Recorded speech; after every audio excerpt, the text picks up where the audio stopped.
Hello everyone, my name is Young Falcon, and if anyone's wondering, that's right, I'm a humongous Halo fan.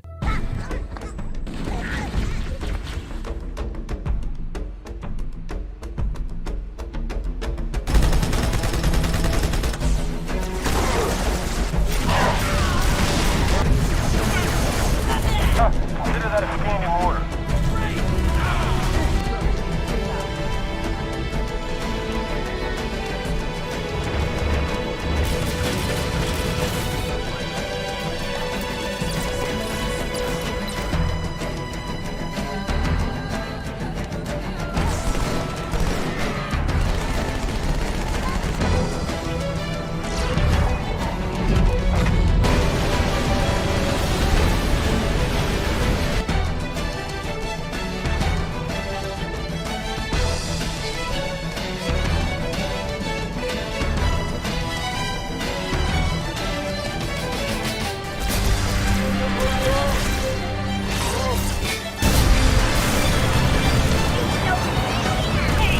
Ever since I was a kid, as you could clearly see, I have been playing this franchise. Literally my very first video game and Master Chief was among my very first cosplays, so you can imagine this franchise means a ton to me. We even did a retrospective look back at the games a little bit back, about 2.5 years ago now, talking and leading up to Halo Infinite, which, you know, with all the delays and stuff that kind of went through, but you guys get the gist.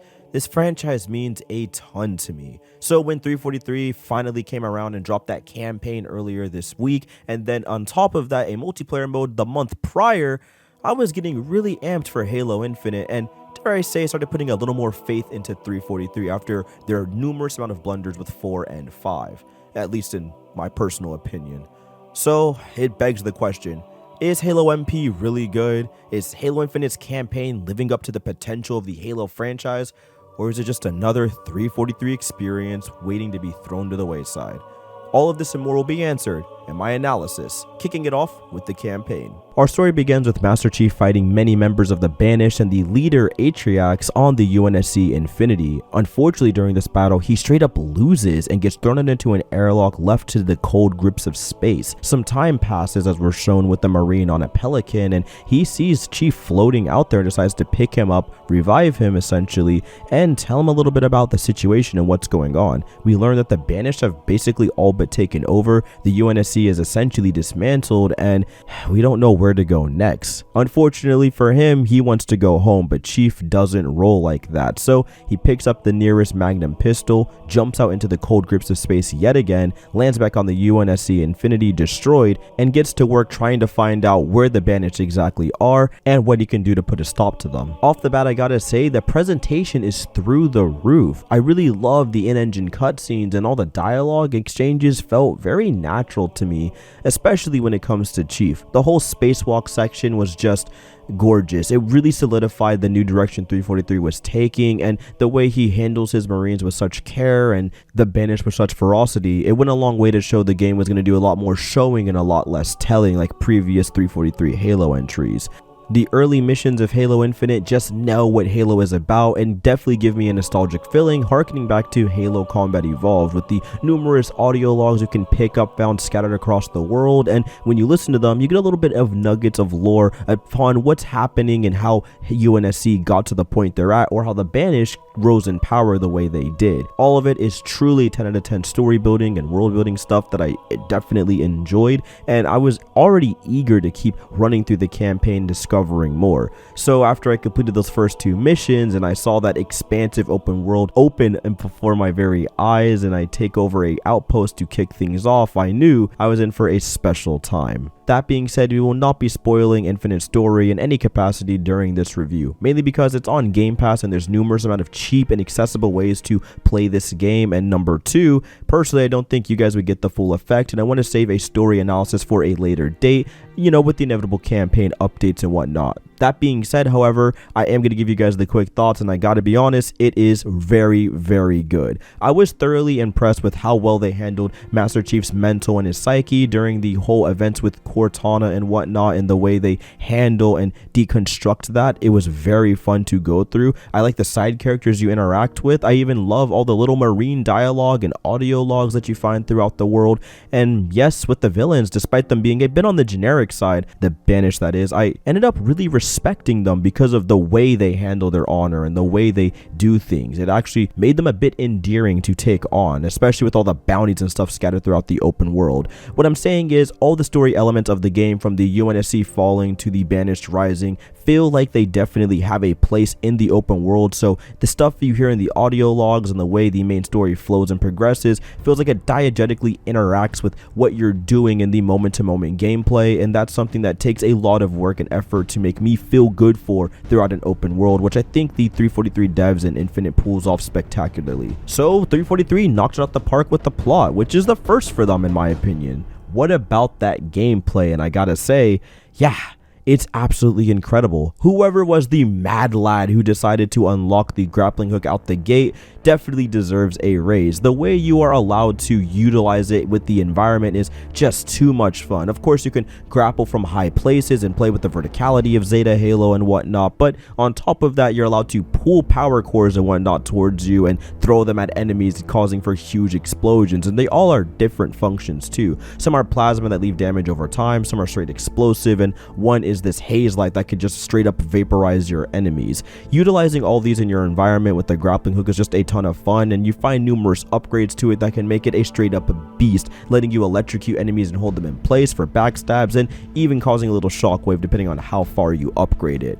That stuff is all a ton of fun to mess around with, but to be fair, the other equipment is good as well. Harkening back to the Halo 3 days, we got stuff like the enhanced quote-unquote drop shield, kind of like a bubble shield, where you place it down in front of you and you get to absorb bullets that are coming at you, of course with tiles breaking away eventually, or you can shoot out from it, which can supercharge your bullets depending on, again, how many upgrades you give it. That's a really fun mechanic that I utilize a ton, especially on Heroic during some of the harder fights. Another great one is the thruster ability, being able to just quickly dodge out the way, perfect for taking on hunters when they get up in close and personal and never want to deal with those fuel cannons in front of your face. And finally, we have the sonar, an ability that pings enemies through walls and whatnot, and upon upgrades, once again, you can see health bars and figure out exactly how many shots are left in an enemy, which, to be honest, in Halo isn't really that useful because you break shields and headshot, and break armor and headshot, but it's cool that it's there. It's a little fun mechanic, I guess, for people that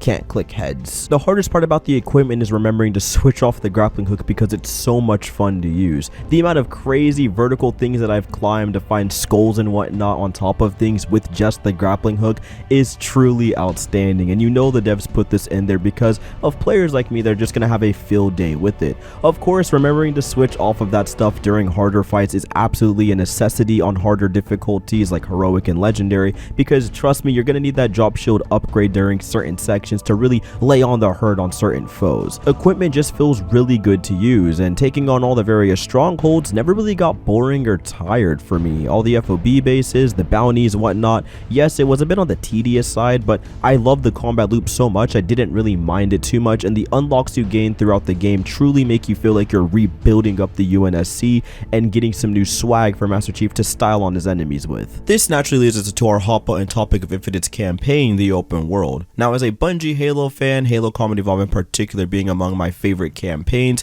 I have zero qualms with the direction 343 took, as it feels like a natural next step for Halo as a franchise. As for the objectives scattered throughout the open world, personally I really enjoy taking them on. Clearing on FOB bases to get a place to fast travel towards, along with gearing up for your next journey, specifically picking out the right things and vehicles you need to take on bounty targets in particular, really was a satisfying experience, along with going around the map and saving all the UNSC UNSC squads, bringing them back to a safe haven at the FOB bases, and really getting the sense of accomplishment doubly so when you're bringing them in a Razorback and going to a banished outpost and taking on everyone with the UNSC troops you saved. To me, that is truly 10 out of 10 game design, and it's very satisfying to see the fruits of your labor pay off in huge ways during big confrontations that feel natural as you progress throughout the open world. The way the open world was structured went a long way in feeling like I, the player, was single-handedly bringing the UNSC back piece by piece and giving everyone stranded on the ring just a bit of hope. Adding on to that, the strongholds and outposts you take on really shake that generic open world feeling. There's only about 7 of them, and they each feel wildly different from each other despite the objectives you have to complete in them. All of them offer secret pathways, tall ridges to overlook and take sniper shots from, along with numerous other ways to plan your approach, just like the aforementioned bringing Marines in from the front door and blowing everything up. As for the banished forces, there are no pushovers. Brutes are going to charge you with their armor and you have to hit individual weak spots. It's also satisfying to watch each piece of armor break apart, landing that perfect headshot. And then of course you have the chieftains, who are just massive tanks with their scary gravity hammers or full-on turrets that you have to watch out for, and they can do a lot of damage on harder difficulties, believe me. Honestly, all of the enemy types, including the new drone-like enemies that they straight up borrowed from Halo 2, Halo 3 era, are a ton of fun to take on. Despite my praises, I do have one gripe with Halo Infinite's mission objectives and whatnot, and it just boils down to the bounties you get throughout the game. They're the only combat sections I found truly tedious. They're kind of just generic enemies with slightly powered up weapons and super beefy shields on harder difficulties, and it makes them a chore to take on. Later, after you defeat them, you can claim their weapon as your own, but the weapon you gain usually doesn't do much extra. A slightly beefed up energy sword, a disruptor that explodes after like 2 to 3 hits instead of 4 to 5. It's standard stuff, but slightly upgraded. It doesn't really feel that worth getting. To wrap up the open world discussion, personally, I got a huge kick out of exploring Zeta Halo. The grappling hook and swinging around like Spider-Man never got old. The numerous amounts of vehicles you collect from clearing things and getting Valor was really awesome to use, and once again, nothing is more satisfying than getting and rallying my troops to ride into main missions or strongholds and do what we do best, which is clear them, take out the banished, and save some more of our troops and bring them home. Everything about the open world, AI banter, gameplay design, etc. feels real good to play, and I could recommend it off of that alone. But then you get that little neat bow on top of an already perfect product with the gunplay and audio design. And I gotta say, guns feel so good in this game. All of them feel so good. That punchy kick of the battle rifle vibrating in your controller and hearing the echoing 3-round burst across canyon sides, just